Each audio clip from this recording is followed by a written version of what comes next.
Consequences of money laundering. Now that we have understood the basic concepts of money laundering, let's spend a moment to look at the consequences of money laundering. Although this is quite difficult to quantify, it is clear that money laundering is detrimental to a country. There are many negative risks and effects of money laundering.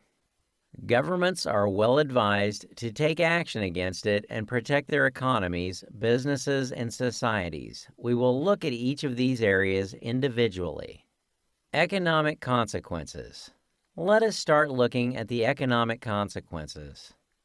Now, first of all, money launderers like to conduct their operations in growing economies. These countries' governments are usually so busy dealing with handling all the growing industries and businesses. They often make fighting money laundering a lower priority. But let's not sugarcoat it. It's a deficiency and a weakness. Most launderers exploit this weakness for criminal purposes, and they move their networks and operations to these countries. In turn, this will then harm the integrity of these economies, including the financial sector. Foreign investments and foreign businesses will turn very careful and eventually reject setting up the businesses in these economies, and investment funds will be funneled elsewhere. Once money launderers have infiltrated an economy, the economy will have a reputation to have only lax money laundering controls in place.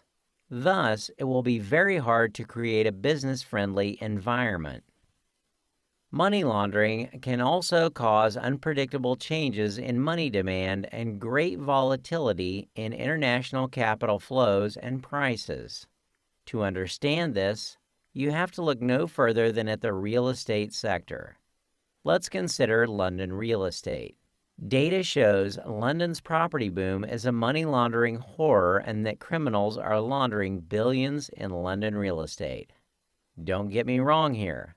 This is not limited to London, but happens in all metropolitan areas worldwide, from Rio to New York to Tokyo.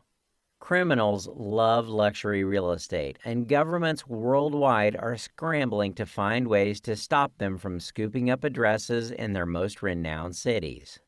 Money laundering through real estate is a growing worldwide problem.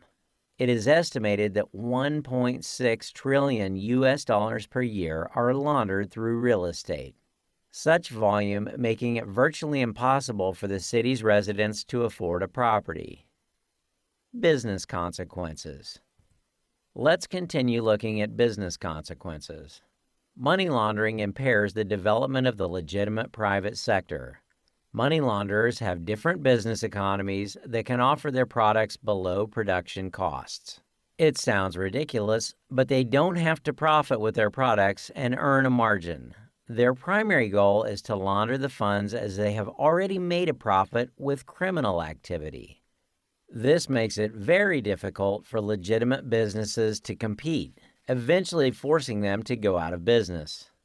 Criminals may also purchase initially productive businesses and turn them into crime partners to launder their funds.